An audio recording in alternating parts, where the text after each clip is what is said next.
지금 이 문제가 되는 이 구간에 와 있는데, 일단은 이 자파리 같은 벌레가 굉장히 많습니다. 일단 자파리가 많다는 거는 토양이 좀 습하지 않았을까, 이런 추측이 들고요. 지금 안에가 다 그 무름 증상이 너무 심하게 왔고요.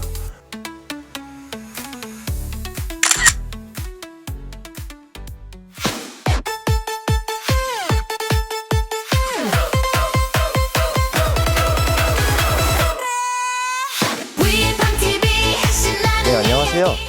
오늘은 그 예산에 쪽파밭에 나와 있습니다. 어제 전화 한 통을 받았어요. 쪽파를 굉장히 잘 키우시는 농가분이신데, 쪽파 잎이 타들어가기 시작하더니 그게 점점 좀 번진다고 말씀을 하세요. 매년 문제가 없었던 농가인데, 처음에 생각했던 원인은 지금 이 환경 변화에 어떤 문제가 있지 않을까 해서 오늘 방문했습니다. 한번 어떤 문제가 있는지 농가 이 검진을 한번 해볼게요. 지금 이 문제가 되는 이 구간에 와 있는데, 일단은 이 자파리 같은 벌레가 굉장히 많습니다. 일단 자파리가 많다는 거는 토양이 좀 습하지 않았을까, 이런 추측이 들고요.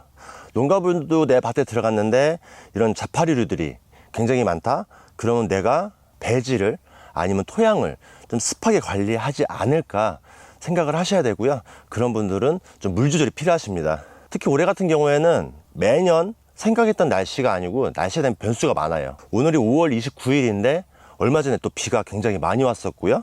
또 밤에는 아직도 쌀쌀한 편입니다. 농작물 재배하기에 좋다고 말씀을 하실 수가 있는데, 이 비 때문에 물 관리에 실패하시는 농가분들이 많이 계실 거예요. 한번 여기 쪽파 뿌리 상태를 한번 확인을 해 볼게요.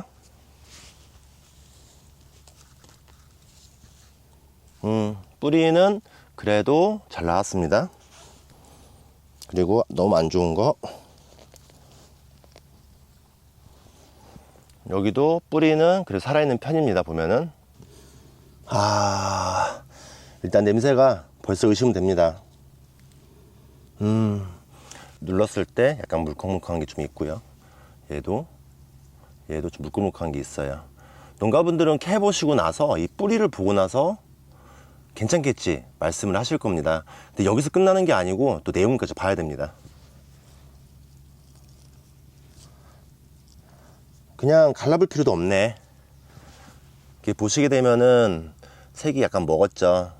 이거는 확실한 그 무름병의 증상입니다.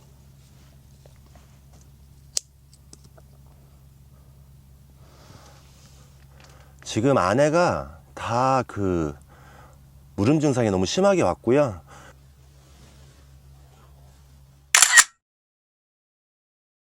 여기는 더 진행이 되면은 고자리파리까지 발생할 수 있는 충분한 조건이에요. 농가분들 쪽파를 이상하다 싶을 때 뽑으셔 뿌리만 보시는데 이 안까지 보셔야 되고요.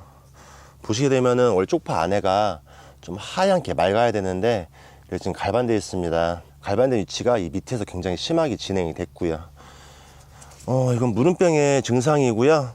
무름병이 오면은 이제 뭐 항생제 계열 약을 처방을 해야 되는데, 여기 농장 같은 경우에는 지금 수확일이 얼마 안 남아 있습니다. 그래서 여기는 좀 물을 끊고 빨리 이제 그냥 수확을 우선적으로 해야 될 것 같아요. 그럼 농가분들이 그러면 정상적인 쪽파는 어떤 색깔이야? 근데 쪽파만이 아니고 모든 작물이 이렇게 뿌리 좀 먹으면은 보여드린 것처럼 그런 색을 띱니다.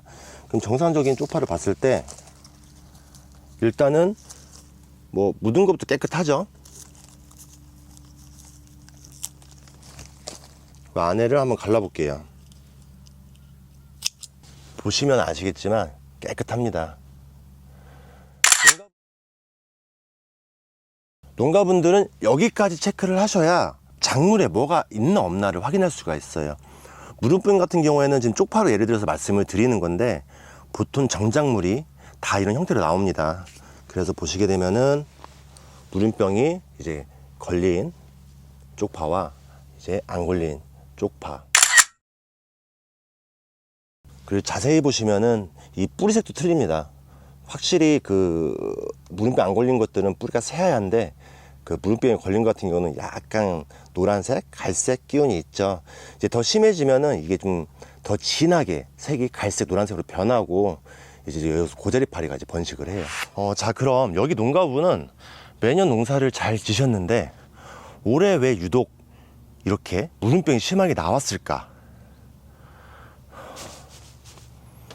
차강 제품에 대한 선택에 대한 시기적인 문제가 있었습니다. 여기 농가분도 뭐 10년, 20년 길게 농사를 지셨겠죠? 10년, 20년 동안 물 주는 패턴이나 이 차광하는 시스템이 비슷해 하셨을 거예요. 근데 지금 뉴스에서 계속 얘기를 하죠. 환경변화, 환경변화. 환경변화에 어찌 보면 제일 피해를 받고 있는 게 저희 농민들입니다.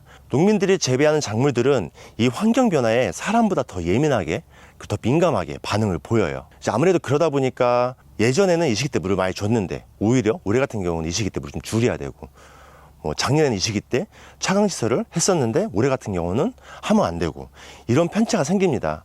그래서 이 환경변화에 좀 민감히 반응을 하셔야 되고요. 특히 앞전에 말씀드린 것처럼 올해 초창기 때 좀 비가 좀 많이 왔죠.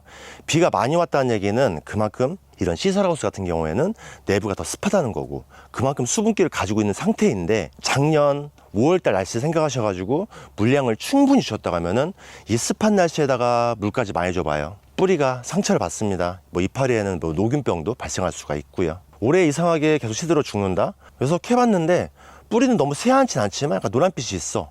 그래도 이 정도는 버티겠지. 그건 크게 오산이고요. 뿌리는 언제나 새하얗게 뻗어야 되고, 그러니까 노란기가 있으면은 좀 습하지 않았을까? 그래서 한번 싹 갈라보세요. 그 내부에 새하얘야 되는 부분이 노랗게 아니면 갈색으로 먹은 부분이 있을 거예요. 일단 이런 환경 변화에 대해서 좀 설명을 드리고 싶었고요. 올해 특히 비가 많이 올 것으로 예측을 하고 있어가지고 올해 그 농사를 이어가시는 분들은 특히 물 관리, 이런 차강 관리에 꼭 신경 쓰셔가지고 정말 힘든 농업 경기이지만 좋은 품질의 농산물을 수확량을 증진하셔가지고 좀 남들보다, 그리고 옆집보다 잘 짓는 농사가 됐으면 좋겠습니다.